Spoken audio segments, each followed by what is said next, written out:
Oi, Júlio, boa noite. Tudo bem? Tudo bom e Me você? ouvem bem? Tá ótimo o som. Maravilha. Como estamos? Estamos bem na medida do possível, né? Na medida do possível. É, É, Pensei aqui da gente começar hoje se apresentando para o pessoal e apresentando um pouco da ideia da live. Já me apresento melhor para o Júlio, porque a gente se conheceu recentemente, né? E depois você tem a isso. palavra também para se apresentar. A gente pensou hoje em fazer essa conversa porque estamos, por um lado, no mês do Novembro Azul, que é uma pauta da qual o coletivo não participa tanto porque não adota as cores e pensa de uma maneira crítica sobre a realização de exames e, enfim, o Júlio até acho que tem uma posição parecida e pode falar melhor sobre isso, mas a gente acha que é um mês que a gente pode usar para pensar sobre masculinidades. E para além disso, hoje, dia 20 de novembro, é dia da consciência negra, a gente queria também aproveitar esse espaço para falar da saúde dos homens negros, para falar da saúde da população negra. Então, um pouco essa foi a ideia de fazer a live hoje, juntando essas duas temáticas. É, eu sou Isabela Venturosa, sou antropóloga, estou no coletivo desde 2013, trabalhando no que a gente chama de núcleo de masculinidades.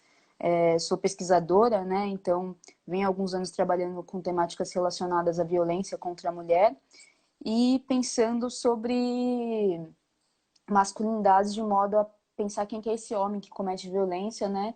E em que outros espaços ele está inserido, quais os modelos de masculinidade que estão aí fazendo ele se aproximar de conflitos não só com as mulheres, mas também com outros homens. Se a gente for observar os índices de mortalidade, né, eles matam mais e morrem mais. Entre outras coisas que eu acho que vai ser um papo legal com o Júlio aqui, porque também tem uma passagem pelo campo da saúde. Acho que é bom lembrar ainda, hoje, que a gente teve ontem, na véspera do Dia da Consciência Negra, o assassinato do Beto Freitas, em Porto Alegre, que foi mais um homem assassinado por uma instituição, né, num mercado, por dois homens, espancado até a morte. Essa não é uma coisa que é a primeira vez que acontece, né? E sempre o perfil do sujeito que é morto, que é exterminado, que é anulado, é esse perfil, né? Principalmente homens e homens negros. Então, eu vou passar para o Júlio, mas também lembrando que essa conversa sobre saúde passa diretamente por essa violência que os homens negros e também as mulheres sofrem, tanto do Estado quanto de outras instituições, né? Enfim. Fala aí, Júlio. Se apresente, por favor. E antes de mais nada, também obrigada por aceitar vir com a gente. O Júlio fez um Instagram só para prestigiar o nosso espaço. Eu agradeço muito. Espero que esse seja o início de uma relação duradoura entre o coletivo e você. Bom, Isa, eu que agradeço o convite. Vocês conseguiram me fazer entrar numa rede social. Eu sou o que as pessoas chamam de dinossauro, assim. Eu não tenho redes sociais. Eu interajo pouco pelo WhatsApp, etc. Mas acho a causa extremamente justa e para mim é um prazer estar participando. Bom, eu sou o Júlio. Eu sou médico. Sou clínico geral.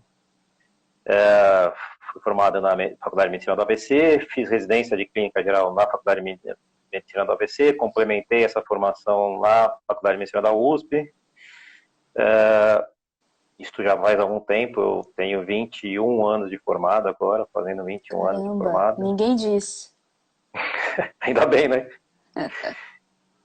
É, e hoje eu atuo, sou médico do Serviço de Clínica Geral do Hospital das Clínicas, na Faculdade de Medicina da USP. Coordeno um serviço que a gente chama de avaliação pré-operatória. Tenho bastante vínculo com o pessoal da residência de clínica, na área de ensino também, e trabalho também no Instituto do Câncer também nessa parte de avaliação pré-operatória. Entendi. E nesses espaços, tanto no Hospital das Clínicas quanto lá na Faculdade de Medicina da USP, tem sido aberto alguns momentos para a gente discutir um pouco a saúde da população negra, minorias, o quanto isso impacta no que a gente faz no dia a dia e como a gente não percebe o quanto isso está enraizado e a gente acaba não percebendo o quanto isso impacta no nosso dia a dia. Uhum. O Novembro Azul, a gente pensa que ele foi definido para a gente olhar um pouco o câncer de próstata. Isso tem mudado por causa de toda essa controvérsia com relação ao rastreamento adequado do câncer de próstata. Mas é um momento para a gente discutir a saúde do homem em geral. E acho que o câncer de próstata é um tipo de doença que ajuda a gente a entender um pouco a masculinidade tóxica, e ajuda a gente a entender o impacto disso tudo na saúde do homem. E, por consequência, a gente hoje está no Dia da Consciência Negra, falar da saúde do homem negro.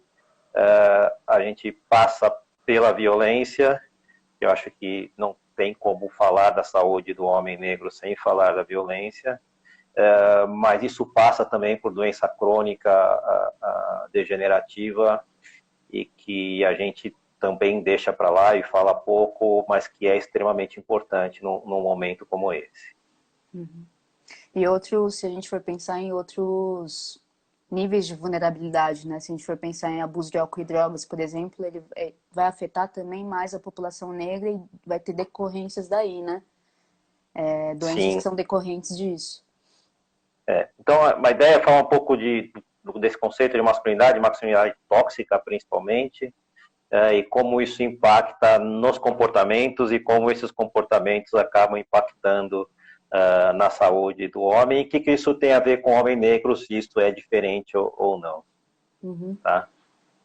Manda bala aí. Manda bala. Eu acho que assim, a primeira coisa que a gente precisa pensar quando a gente fala de determinantes de saúde e doença, para que eu penso na saúde do homem, eu preciso entender que muito pouco dos determinantes de saúde e doença são genéticos. Então, por exemplo, a hora que eu olho para a população negra e falo quais os determinantes genéticos do processo de saúde e doença, esses determinantes eles não são extremamente prevalentes. Por exemplo, a doença mais prevalente que a gente tem na população negra, baseada na genética, é a doença falciforme, a anemia falciforme. E mesmo assim, a gente olha para a população negra com anemia falciforme, quando eu comparo com outra doença genética, que é mais prevalente na população não negra, por exemplo, com fibrose cística, o investimento em fibrose cística, a gente só tem dados americanos, a gente não tem dados brasileiros com relação a isso, mas o investimento em pesquisa de tratamento, de fisiopatologia, quer dizer, como a doença se desenvolve na fibrose cística, é quase 9 vezes maior do que na doença falciforme. Então, só isso já começa a pensar no impacto que isso tem na geração do processo saúde e doença e no que se tem de disponível de tratamento. Acho que esse é o primeiro ponto. O segundo ponto são os determinantes sociais de saúde. Esses determinantes sociais, eles passam por 3 pontos, principalmente. Primeiro, os estilos de vida individuais. Segundo, por como a rede social e comunitária está distribuída, o quanto essa rede social te fornece de apoio. E terceiro, o quanto são as condições de educação, de moradia, de saneamento básico, de alimentação, e como tudo isso impacta. E quando eu vou para os determinantes sociais de saúde, eu preciso olhar para a população negra e entender que todos esses determinantes sociais de saúde são piores na população negra. Então, por exemplo, você falou do etilismo e do alcoolismo. Então, por exemplo, eu tenho, e sempre, como eu sou médico, e médico é meio chato com isso, e eu talvez mais, a gente sempre fala da evidência de onde você tirou o dado. Então, tem estudos, por exemplo, de tabagismo, mostrando que o tabagismo ele é mais prevalente na população negra. Tá? Tem estudos relacionando etilismo E o abuso do álcool ele é mais comum na população negra. Todos esses estudos publicados. A outra coisa, uma coisa que eu sempre penso quando a gente fala disso é o quanto isto é uma escolha, como a gente ouve em alguns momentos dentro do serviço de saúde. Ele escolheu beber muito, ele escolheu fumar muito. O quanto isto é socialmente imposto e quanto isto é uma masculinidade imposta. Uhum. Uhum. O quão é comum eu falar para mas você não bebe? Ou, fuma um cigarro aí, tá todo mundo fumando. Uhum. Esse cara é marica, não aguenta tomar um copo de cerveja. E tem coisas que são anteriores também, né? Se a gente for pensar que a população negra está também mais afetada por índices mais altos de vulnerabilidade socioeconômica, por exemplo, né? Isso. Esse então, é o segundo passo que eu cheguei a falar, que é exatamente isso. Então, é um comportamento que eu falo, esse cara é sedentário, não faz uma atividade física. Eu vou para rincões onde eu não tenho espaço para andar no corredor, para chegar na minha casa, dentro de uma comunidade, dentro de uma favela, e eu quero que o cara vá fazer atividade física onde? Uhum. Uhum. Eu não tenho lugar para ele ter um lazer adequado. O único lugar que eu tenho de lazer são os botecos, as vendinhas que vendem bebida alcoólica, etc., as adegas. E aí eu não tenho outra opção para essa população, para essa juventude principalmente, para dar uma outra opção de lazer, de divertimento. E eu falo que isso é um comportamento individualmente escolhido. E não é. Uhum. Então a gente precisa entender isso para a gente pensar que quando a gente fala desses comportamentos que são mais prevalentes na população negra, o quanto isso é determinado pela população ser homem, por esta população ser periférica, por essa população não ter outra opção. Ou quanto à escolha pessoal. Acho que esse é o primeiro ponto. A segunda coisa é que assim... Desculpa, Júlio. Pode falar. Eu só ia falar que também para a gente se responsabilizar coletivamente como sociedade, né? Não é? O cara não chega ali sozinho, né? Isso. É como se fosse... Quando eu sempre que eu coloco essa responsabilidade pessoal, eu isento qualquer outro ente, seja a família, seja instituições, seja o governo, de qualquer responsabilidade. E quando eu isento qualquer outro ente de responsabilidade, eu isento ele de ter que fazer qualquer outra coisa. Uhum. Então, acho que esse é o grande ponto. O segundo ponto é, quando eu vou para os determinantes sociais de saúde, é exatamente, a população negra é uma população extremamente vulnerável. E quando a gente fala de vulnerável, a gente vai para todos os tipos de situação. Então, por exemplo, a taxa de analfabetismo na população negra, ela é o dobro da população branca. Quando eu comparo homens negros com homens brancos, essa taxa de analfabetismo praticamente triplica.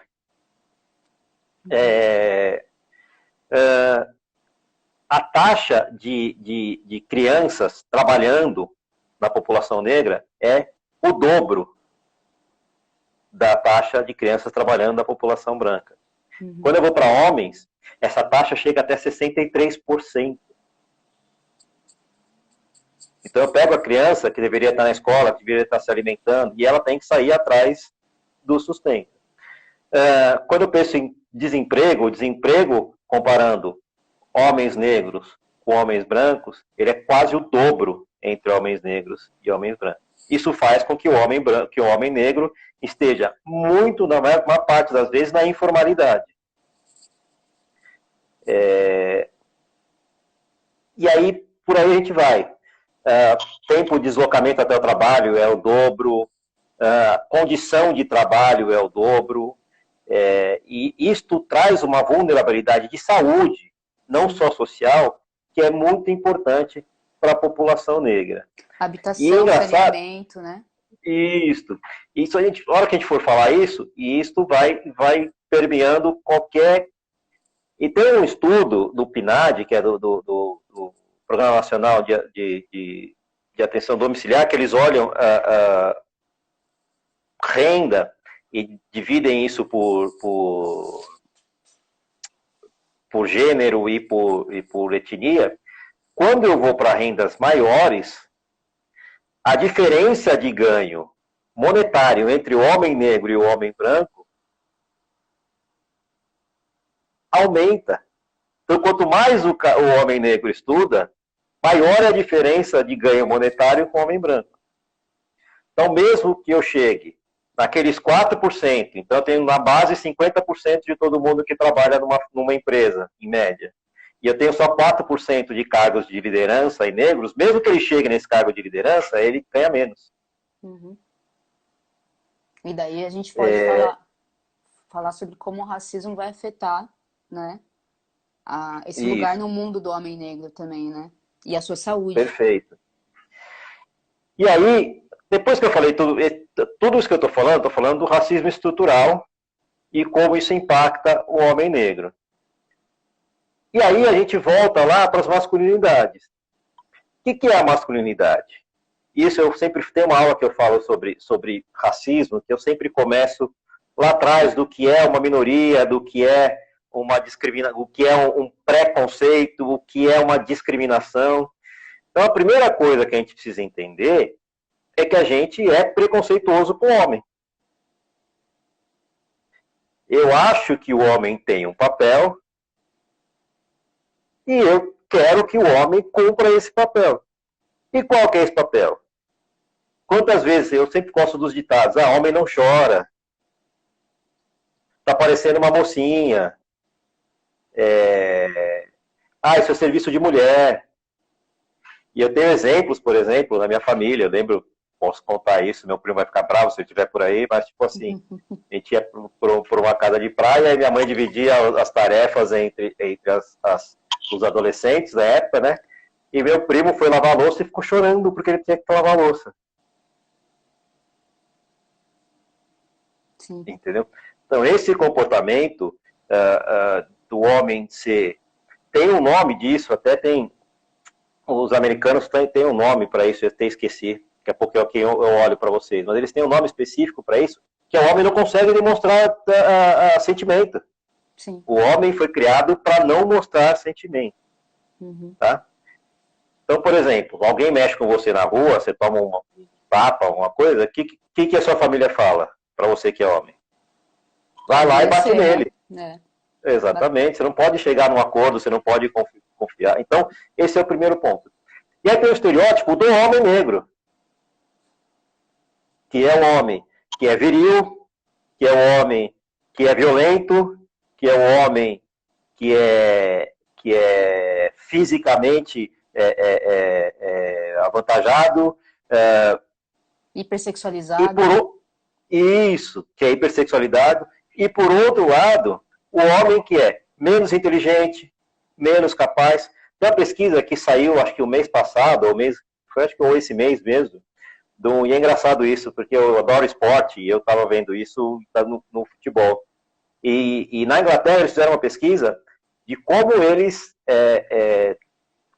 caracterizavam os jogadores negros e os jogadores brancos. E os jogadores negros, na hora dos comentários, eram colocados como rápidos, como viris, como intensos, E o jogador branco era colocado como inteligente, como tático, como liderança. Uhum. Então, a hora que eu crio uma pessoa com todos esses vieses, que podem ser...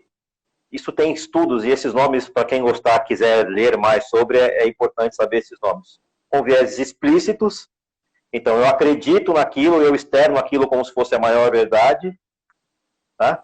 Ou vieses que a gente chama de implícitos, ou vieses inconscientes. Então, mesmo que conscientemente eu acho que não é muito isso, ou inconscientemente a sociedade me criou para pensar dessa maneira.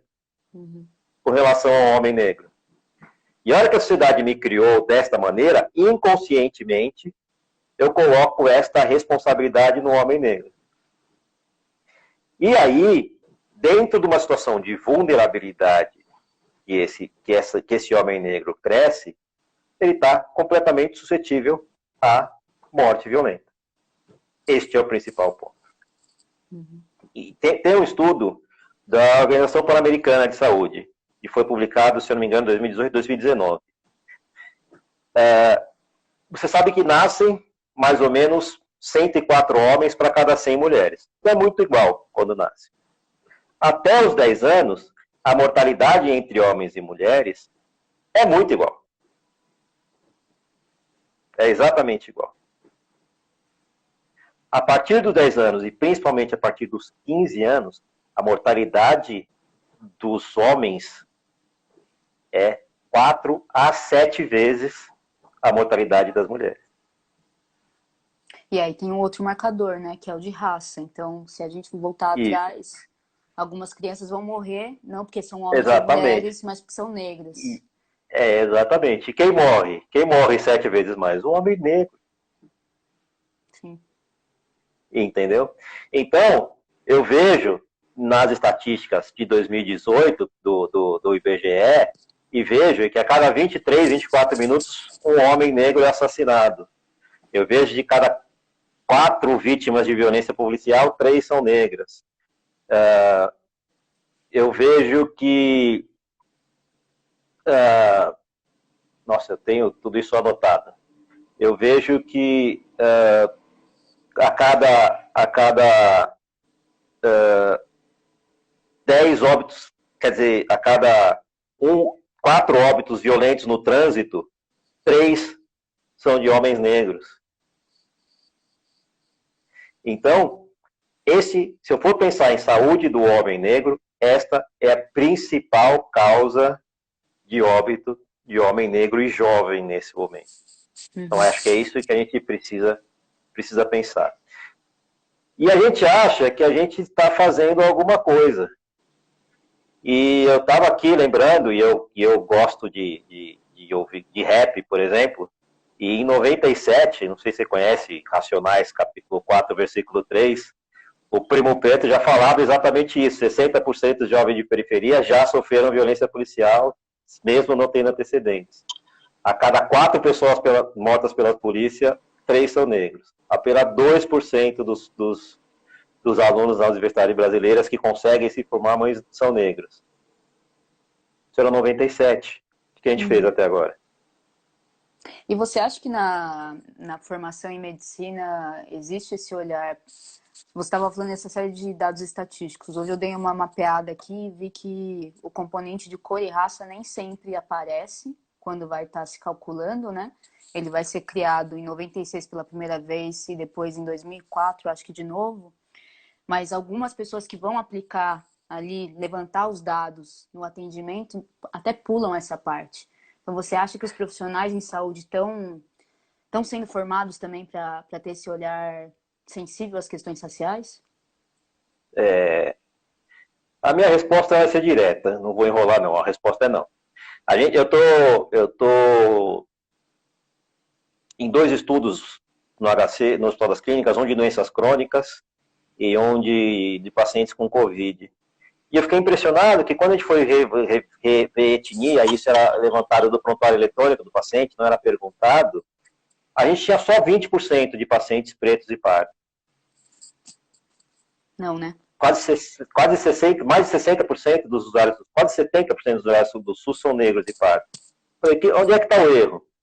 E aí eu fui ver como é que isso é feito. Isso é feito pelo recepcionista e ele põe lá se ele perguntar, né? Não tem uma... E o médico, quando atende, mesmo que ele faça isto, que ele atenda e tenha essa identificação de cor, ele não pergunta. Apesar de estar lá na nossa anamnese, ele não pergunta diretamente. E se ele pergunta, ele raramente registra e nunca corrige isso no prontuário. Eu estou conversando com uma colega minha, que é a Ana Cláudia Genari, que é lá da medicina preventiva, lá da USP. A gente está desenhando um estudo para comparar a identificação que tem nos prontuários do paciente com a gente perguntar para eles qual a raça que eles se identificam. E a resposta é não, então eu não levo muito isso em conta. A outra coisa que eu não levo em conta e que é muito difícil são todos esses determinantes sociais, né? Sempre que você chega para o médico, e eu estou ligado com o ensino, então eu vejo, eu discuto esses casos, mas sempre que você chega para o médico e fala, olha, precisa aumentar a insulina, precisa diminuir a insulina, precisa aumentar o remédio, precisa diminuir o remédio, precisa pedir tal exame, precisa... É muito fácil. Quando eu pergunto para ele putz, esse cara é asmático, como é que é a casa dele? Ou, olha, essa paciente está com corrimentos e ela conseguiu fazer o creme vaginal, ela que mora com 8 pessoas no mesmo quarto, será que ela conseguiu fazer? Ou, poxa, esse paciente é diabético, usa insulina, tem alguém que consegue ajudar ele? Sempre que você parte para esse lado de discussão, isso se torna mais difícil para o médico. Então, esse é um gap de formação que a gente precisa melhorar. Então, além da identificação, além desse gap de informação, tem uma terceira coisa que é o quanto a gente, como médico, enxerga esse viés de raça nesse cuidado de saúde. E isso é novo para a formação. Então, eu fui convidado em 2016 pela residência de clínica geral lá da UHC para dar uma aula sobre cuidado de saúde das minorias, e aí entrava todas as minorias, não só o negro. Depois de 2018, eu fui convidado para dar uma aula para um coletivo negro na Semana da Saúde Preta, que é feita pela USP, eu fui convidado.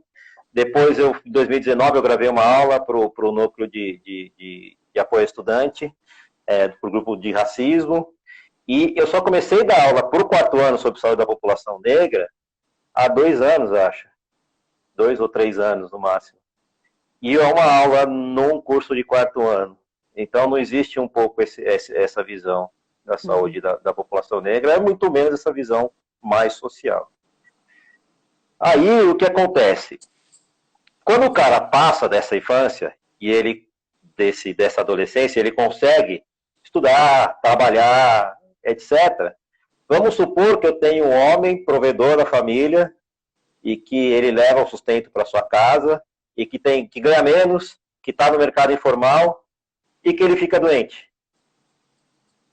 Primeiro, ele foi ensinado a ser um homem forte. O homem que não pode sentir nada, que não pode ter fraquezas, que não pode ter insegurança. Segundo, se eu estou no mercado formal de trabalho e eu preciso ir no médico, o que eu faço? Vou ao médico, pego um atestado e meu rendimento no final do mês é exatamente o mesmo. Se eu estou no mercado informal e eu preciso ir ao médico, eu vou ao médico, tenho dificuldade de acesso, a dificuldade de acesso para a população negra é muito difícil, e nessa dificuldade de acesso, eu, às vezes, desisto, ou eu diminuo meu ganho. Então, eu preciso ficar na fila para conseguir uma consulta, eu preciso ficar na fila para ter uma consulta com tempo de espera elevado, eu preciso a fila para fazer o exame, eu preciso tempo para fazer o exame, a espera é elevada. Então, a hora que esse cara fica doente, a chance dele se cuidar melhor é menor. Sim. Entendeu? Então, ele passou daquele primeiro momento da violência. A hora que ele fica doente, a chance dele se cuidar melhor, ela é menor, não tem muito jeito. E às vezes desiste, às vezes ele acaba negligenciando sintomas, acaba desistindo de procurar o atendimento, porque é difícil. E aí, tem uma hora que o bicho pega, né? Ele precisa ir porque aí não consegue mais andar, porque tem muita dor, porque está muito fraco, porque etc. E aí eu falo que as doenças são mais prevalentes na população negra, ou que elas são mais graves na população negra. Então, por exemplo, quando eu falo de diabetes, o diabetes ele tem uma incidência 9% maior em homens negros do que em homens brancos. E aí eu pego um homem negro que mora na periferia, que trabalha longe, que está no mercado informal, que tem dificuldade de conseguir um atendimento, e falam que ele tem mais diabetes. Ele tem mais diabetes porque ele não consegue fazer uma atividade física, porque o ganho dele ele não consegue ter um ganho adequado para conseguir fazer uma dieta mais adequada, e as dietas mais baratas são cheias de carboidrato. Ele não consegue um atendimento adequado, ou ele tem uma coisa genética que leva a ele ter mais diabetes. Uhum. Hipertensão arterial. Então, a hipertensão arterial em homens negros é o dobro da população não negra. E a mesma coisa, a gente fica com aquela história de que o homem negro veio no navio negreiro e que desidratava, e que quem tem o gene que retém mais sal acabou sobrevivendo mais, e esse gene veio para o Brasil, e por isso que tem mais hipertensão no homem negro. Ou é porque é homem negro? De novo, não consegue fazer uma atividade física adequada, não consegue manter o peso, não consegue o acesso ao serviço de saúde para conseguir medir a pressão anualmente, como ele conseguia medir. Sim. E isto se projeta e se transforma numa definição de que o homem negro tem mais, que é a hipertensão, e que a hipertensão dele é de mais difícil controle. Uhum. E isso se liga muito... E isso se liga muito à questão também do Novembro Azul e essa coisa da gente estar mais crítico à ideia de rastreamento, porque no limite, muitas das doenças têm muito mais a ver com comportamentos sociais, dificuldade de acessar, né, qualidade de vida, né, do que com ficar fazendo rastreamento, fazendo exame de próstata todo ano e tudo. Sem dizer que a gente, né, tem um tabu aí, mas uma coisa que no coletivo... para explicar para o pessoal que está presente aqui, essa conversa com o Júlio é uma conversa importante para a gente também, porque a gente é uma ONG que foi criada na década de 80 para trabalhar com saúde sexual e reprodutiva numa perspectiva feminista, e a nossa clientela, historicamente, foi composta por mulheres cisgênero, né? E aí a gente tem uma nova geração de médicas, muitas das quais são médicas de família, que vêm com uma perspectiva ampliada e bastante social, né, de olhar, e que estão sempre... Isso é uma coisa para mim como antropóloga que não era autoevidente de falar assim. Então não interessa, na verdade, a coisa de ficar se enchendo de medicamento, a coisa de ficar fazendo um monte de exame, interessa como você está vivendo a sua vida e se você tem acesso, né, a qualidade de vida, né. Eu fico pensando também que essa é um pouco da conversa de Novembro Azul, né? Antes da gente falar de próstata e rastreamento, se isso é efetivo ou não, tem que falar de como as pessoas estão vivendo, né? O que eu acho, a oportunidade do Novembro Azul, o que eu vejo isso, é um pouco disso. Porque, de novo, quando eu olho para tumor de próstata, é o tumor mais prevalente em homens, apesar de não ser o que mais mata. E é um tumor que, diagnosticado em fases precoces, ele é totalmente curável. Apesar disso, a gente tem dúvidas com relação a se o rastreamento realmente funciona ou não. Mas tem tudo a ver com aquilo. Você pega alguém que não tem acesso, o que ele consegue ter de acesso ao urologista, por exemplo, para fazer um toque digital, ou ao exame de sangue, que é o PSA, e o quanto ele tem um preconceito. E aí, a gente já falou do preconceito, do cara ter que ter um diabetes e se cuidar, e ter uma hipertensão, e ter que comer com pouco sal, e comer mais saudável. Esse preconceito, ele existe. Ah, mas você não come sal, mas você não vai comer feijoada, mas, putz, você tá ficando mole, você tá ficando velho, você tá ficando, você não é mais o mesmo. Esse preconceito, com a próstata, ele é extremamente maximizado. Quem, nesse novembro, não recebeu alguma piadinha com o exame de próstata? Sim.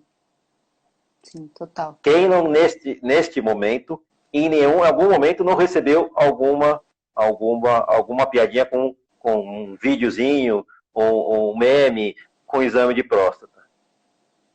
E a gente trata isso como a coisa mais engraçada do mundo, e a gente não olha que isso pode ser prejudicial. E eu não estou entrando no conceito de se deve ou se não deve fazer o rastreamento. Existem dúvidas com relação a isso. Mas o quanto isso tira a importância do homem de se cuidar. E quando eu olho para o homem negro, mais masculinizado ainda, mais relacionado ao homem viril, ao homem potente. A hora que eu falo isto, eu olho para ele e falo, poxa, vai lá no médico, ele vai fazer, você tem 50 anos, ele vai fazer exame de próstata em você, hein? Me diz uma coisa, Júlio, você acha que, do que você falou, a população negra é a maior usuária do SUS, mas suponho que sejam Sim, as mulheres negras, porque o homem negro talvez sim. só chegue ao SUS quando já está com um grau de adoecimento mais grave? É isso que ocorre por Isso, causa exatamente isso, desse isso, não, comportamento? isso não é só no SUS, tá? Na rede particular também. Sempre a mulher se cuida mais que o homem. Então a mulher faz melhor acompanhamento médico, a mulher... lembra que eu falei que cada 104 homens que nascem 100 mulheres? Na hora que você passa a parte da adolescência e da juventude, você não morreu de violência. Você é homem negro e você não morreu de morte violenta. E você passa dessa fase da doença crônica, da maior prevalência de hipertensão, de diabetes, de doença pulmonar obstrutiva crônica por causa do tabagismo, de AVC. A hora que você passa por essa fase, a partir dos 80 anos, para cada 100 mulheres, para cada 190 mulheres vivas, tem 100 homens vivos. Então, eu começo com 100 mulheres para 104 homens, eu chego para 190 para 100. Uhum. Então, o homem morre muito nesse caminho. Por quê? Porque ele passou pela morte violenta e porque quando ele desenvolve uma doença crônica, e a maior parte das doenças crônicas são, no seu início, assintomáticas, ele tem uma mortalidade maior porque ele não vai cuidar dessa doença. E, de novo, a gente trata muitas vezes no cuidar dessa doença como médico de uma escolha estritamente pessoal do cara querer ou não querer se cuidar. Uhum.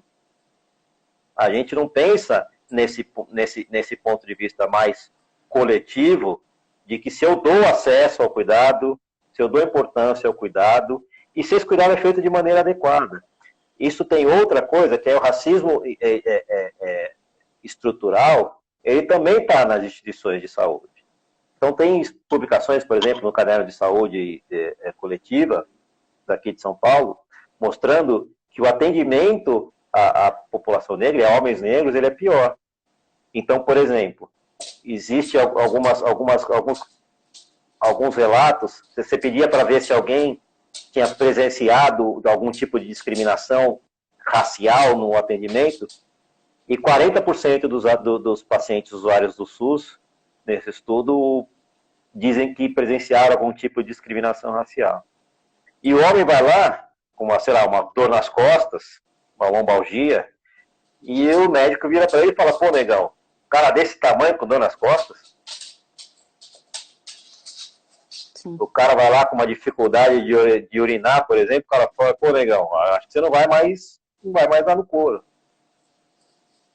Entendeu? Uhum. Então, mesmo dentro do serviço de saúde, essa discriminação racial, ela é percebida. Ela é sutil, ela é velada, como em toda a sociedade brasileira, mas ela é percebida.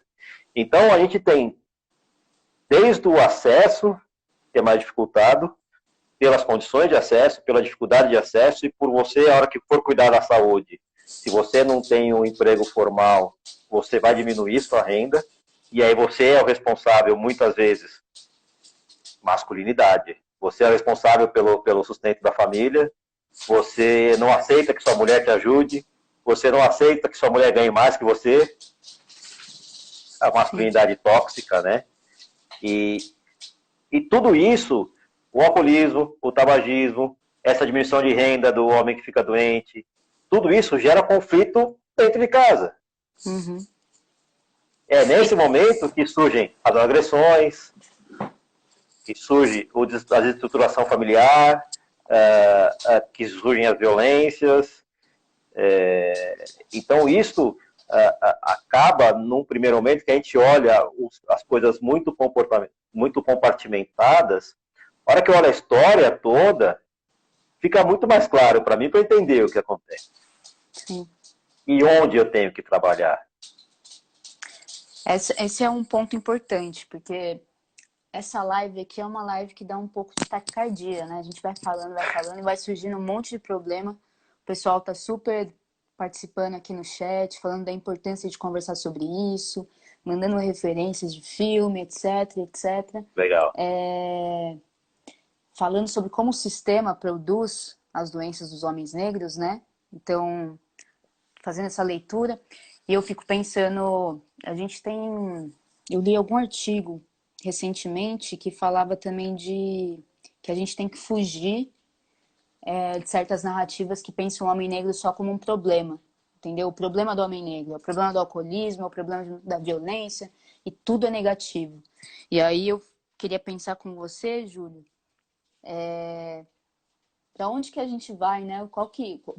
Como você acha que a gente pode melhorar, né?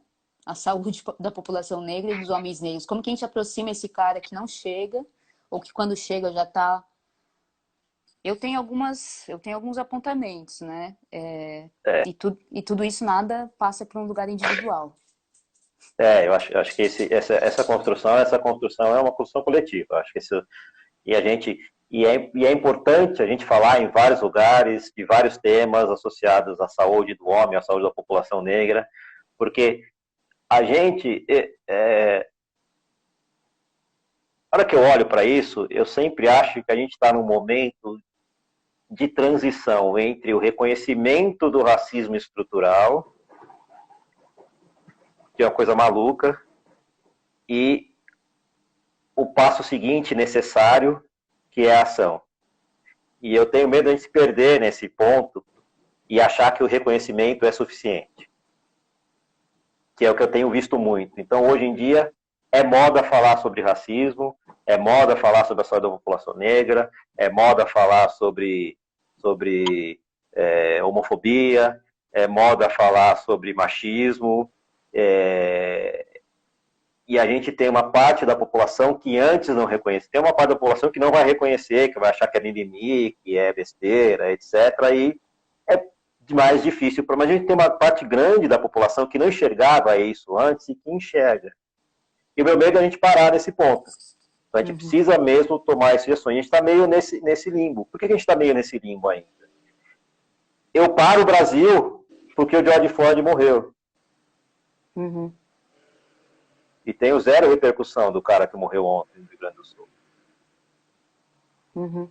Então, Sim. eu ainda me incomodo mais com as coisas de fora, tragas por outras realidades, do que as coisas que acontecem aqui. Então, esse é o primeiro ponto. Então, acho que a gente ainda precisa insistir neste reconhecimento dos determinantes sociais de saúde e de que quão isto é pior na população. Então, se eu não pensar em determinante social de saúde, eu não consigo mexer em nada. Um dos principais determinantes sociais de saúde é o acesso. Então, quando eu penso em acesso em populações periféricas, tanto interiores quanto populações periféricas, para mim, aí você diz que tem contato com o pessoal da saúde, do pessoal da saúde e família, para mim o papel é fundamental. Eu preciso fazer o exame de próstata a partir de 50 anos, todo ano, etc. Como eu disse, é discutível. Mas se você conseguir medir a sua pressão pelo menos uma vez por ano, medir a sua glicemia pelo menos uma vez por ano, medir o seu colesterol pelo menos uma vez por ano, ver o seu peso pelo menos uma vez por ano, receber uma orientação com relação à atividade física, receber uma orientação com relação à alimentação pelo menos uma vez por ano, isto muda muita coisa. Sim, é educação e saúde, né? Parte do trabalho é da também autonomia. E isso, para mim, tem que ser agente comunitário de saúde, que é o cara que está lá todo dia, e a saúde da família. Esse binômio, para mim, é o binômio que muda muita coisa. Eu trabalho no hospital terciário. A hora que eu chego, que eu vou ver esse doente, ele já está tomando os 15 remédios, ele já está com disfunção, já infartou, já teve AVC, já está precisando de diálise. Esse cara chega para mim no momento que já ferrou um monte de coisa. Eu preciso olhar esse cara antes. Eu preciso trazer ele para o sistema de saúde antes. Não, preciso, para mim, esse binômio, agente comunitário de saúde e saúde da família, ele é fundamental nisso. Esse é o primeiro ponto. Essas pessoas precisam estar treinadas para desmistificar esta robustez que a masculinidade tóxica traz. Então, o homem é sim frágil. Por exemplo, nesse período da juventude, o homem tem uma chance maior 2 vezes de cometer suicídio do que a mulher. É o cara que não conversa, é o cara que não se abre, é o cara que está cheio de problema e não pode falar nada para ninguém. Por quê? Porque ele é um homem, porque ele é um macho, porque ele não pode ter problema, ele não pode dividir isso com ninguém. Uhum. Entendeu? Então, tanto na educação do serviço de saúde, quanto quem está lá, precisa desmistificar isso, inclusive com o homem. E aí, a hora que eu penso, estou pensando, falando agora, quando eu penso para o futuro, é criança, educação básica, eu preciso desmistificar, tirar todos esses vieses sociais, e é uma discussão absurda, do quanto é mimimi, do quanto eu tenho uma cartilha socialista, do quanto... Eu preciso tirar o ódio do que a gente está fazendo, eu preciso ter uma aceitação do outro do jeito que ele escolheu ser. E nesse sentido a gente precisa pensar se a gente está elegendo representantes que estão de olho nisso, né? Porque você está falando de política pública, que não é Sim. só no campo da saúde, é no campo da educação, é em outras áreas, né? Isso, perfeito. Eu acho que esse é o grande ponto. Aí é exatamente isso. Quando eu começo a olhar para este lado, é tudo política pública. Por exemplo, eu tenho menos acesso à medicação para a população negra. Então, a população negra consegue menos consultas. Quando era prescrito um remédio, ela consegue menos remédio, mesmo falando de SUS, entendeu? Eles conseguem menos fazer os exames que são solicitados. Então, esta melhora do serviço de saúde e esse entendimento de por que é diferente da população negra, ele precisa para que eu olhe para o serviço de saúde. Não sei se você sabe, existe uma política nacional de saúde da população negra. E a hora que você olha para aquela política nacional, ela é linda, mas ela é pouco efetiva. Eu sinto falta de atividades, atuações ou de recomendações mais precisas, mais pragmáticas para que aquilo seja seguido. Uhum. Então, acho que quando eu falo de política de saúde, o que falta para mim é pragmatismo. Bom, eu preciso, por exemplo, eu olho, por exemplo, estudos americanos e vejo que crianças cuidadas por médicos negros, crianças negras cuidadas por médicos negros têm uma mortalidade menor do que crianças cuidadas por médicos brancos. Então, eu preciso ter mais médico negro. Entendeu? O homem vai lá e não se sente representado, porque ele nunca tem o médico negro, ou porque a médica é mulher, ou porque ele fica com vergonha da médica mulher. Ou porque... Eu preciso ter mais representatividade de médicos negros, de médicos mais jovens, mais velhos. Então, eu preciso ter essa representatividade. Uhum. Eu preciso dar acesso a essa representatividade. Júlio, a gente não deu espaço, eu estava tão aprendendo com você falando que eu um pouco monopolizei a sua fala. Quer dizer, para mim, né? E aí uma galera tá comentando aqui, fazendo pergunta, e eu só falei, gente, é minha vez. Desencana, né?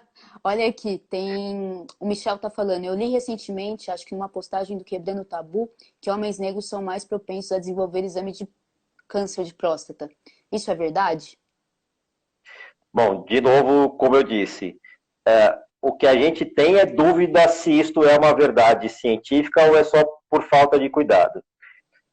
Então, a gente tem uma prevalência maior de câncer de próstata em homens, tá? O que determina, quais são os determinantes, o que me diz que o homem vai ter câncer de próstata? Quais são os fatores de risco para o homem ter câncer de próstata? Dieta adequada, ingestão de álcool, atividade física. Então, se eu quero diminuir a minha chance de ter câncer de próstata, eu preciso ter uma dieta adequada, eu preciso ter atividade física, eu preciso maneirar no consumo de álcool, e eu preciso manter o peso adequado. Obesidade também está relacionada com câncer de próstata. De novo, a hora que eu olho para o homem negro, ele tem menos acesso a essas condições sociais de saúde. Será que é por isso que probabilidade ou que a prevalência do câncer de próstata nele é maior, ou é porque ele tem alguma coisa genética que faz ele ter mais câncer de próstata. Sim. Então essa é a Júlio, discussão, mas sim. ainda aqui, o Desfalosofando disse: Doutor Júlio, como você está vendo essa segunda onda do Covid e os impactos na população negra? Tá. Que é uma coisa que a gente não falou, né? Acho que a gente fez um pacto aqui, não vamos falar de Covid. Mas exatamente. Apareceu, vamos falar. Covid para a população negra, de novo, o Covid, ele é uma doença que ela escancara a desigualdade. Então, eu vou contar para vocês, no Brasil, a mortalidade da população negra por Covid é acima de 50%, quase 55%. E a mortalidade da população branca é abaixo de 40%. Então, o que determina isso? Provavelmente o acesso à saúde e acesso à saúde de qualidade. Acho que esse é o grande ponto. E também o fato de estarem nas ruas, trabalhando e aglomerando, isso, você diria? Lá.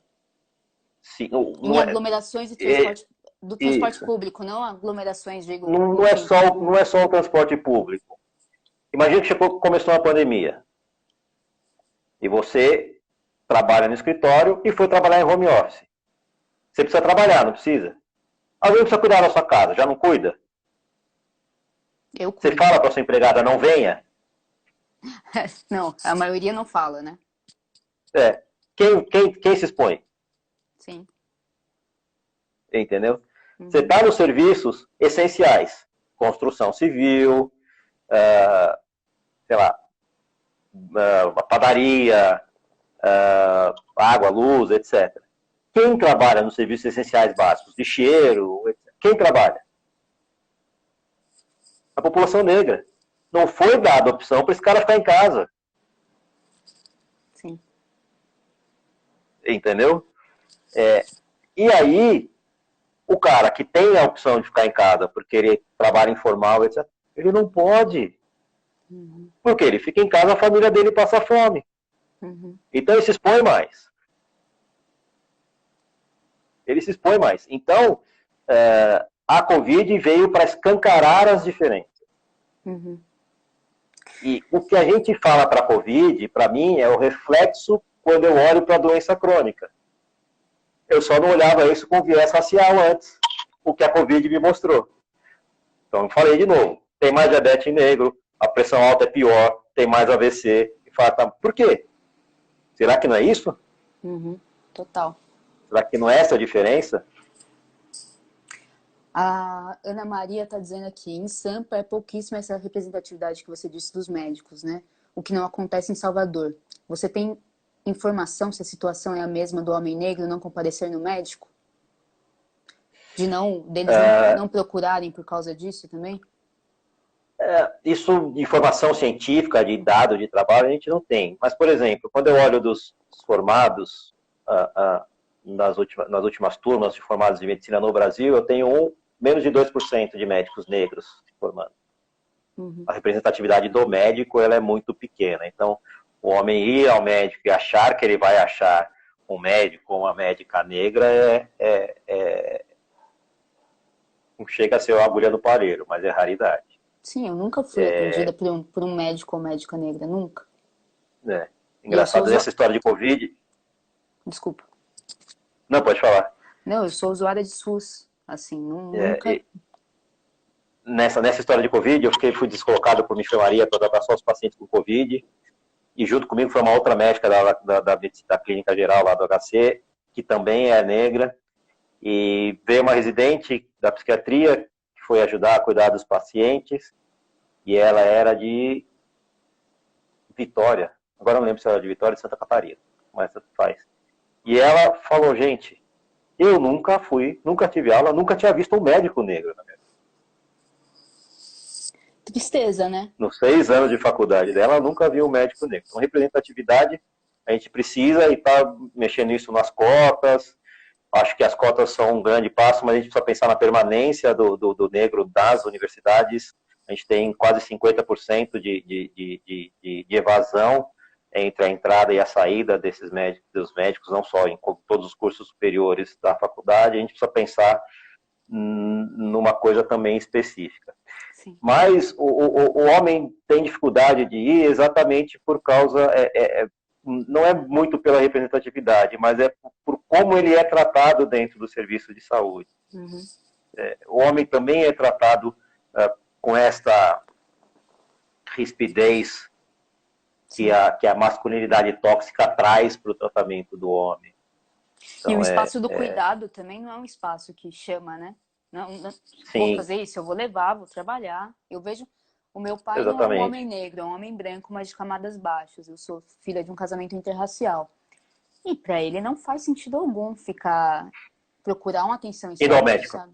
Ir ao médico, não faz. Então, quando eu vejo Não, é assim, ele sendo e a atendido numa... valorização, a Desculpa. valorização é para o cara que esquece o trabalho, que esquece a saúde, que esquece o lazer e que é o cara que trabalha. Sim. Júlio, a gente vai acabar com a live, porque a gente foi demais. Mas assim, eu Que achei bom. incrível te ouvir falar, eu achei muito bom saber que você existe no SUS e que está afetando outras pessoas também, né? Porque eu acho que precisa fazer esse barulho e mudar a perspectiva. Creio que tem outros sujeitos também fazendo isso. No coletivo, a gente tem a Joyce Martins, a gente fez uma live com ela, que é uma gineco aqui do coletivo, que é negra, e foi muito bom. Vejam no nosso YouTube. Eu queria muito agradecer você, Júlio, e dizer para o pessoal, me desculpem por não poder ser uma live de 3 horas. Eu gostaria muito de ter falado para você que eu queria ouvir também sobre um pouco da sua história, mas não deu tempo, era muita coisa, mas eu queria também saber como você caiu nisso e como que era para você ser um médico negro, se isso, sabe, como que isso impactou. Não vai dar tempo, a gente te chama numa próxima para falar, mas eu tenho certeza que essa é uma conversa que vai seguir. Muito obrigada. Se quiser Só fazer tenho a agradecer, Isa. É importante a gente falar sobre essas coisas. Eu sempre me coloco à disposição. Vocês conseguiram fazer um Instagram para falar sobre isso.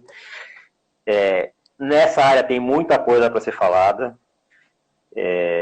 Estou à disposição de você, de quem aí tiver pela live, à disposição para falar, para discutir o assunto. Acho que a gente está num momento em que a discussão desse assunto ela é primordial. Massa.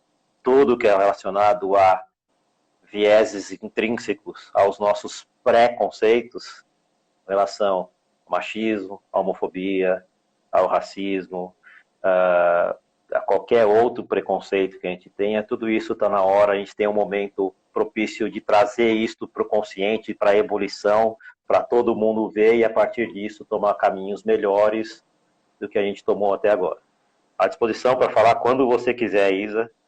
Prazer te conhecer, é prazer conhecer o coletivo. Obrigado para todo mundo que participou aí da live. Foi minha estreia, vai ficar para a história isso aí. Espero que aconteça outras vezes. Super obrigada, Júlio. Para quem quer indicar essa live para outras pessoas, a gente vai colocar lá no YouTube, vai ficar à disposição. O Júlio pode replicar, levar para outros lugares, porque não vai se perder essa conversa, tá bom, gente? Um beijo, boa noite. Sextou com cuidadinho, em casa, sem aglomeração. Se cuidem. Perfeito, Obrigada, Júlio. exatamente. Tchau, tchau.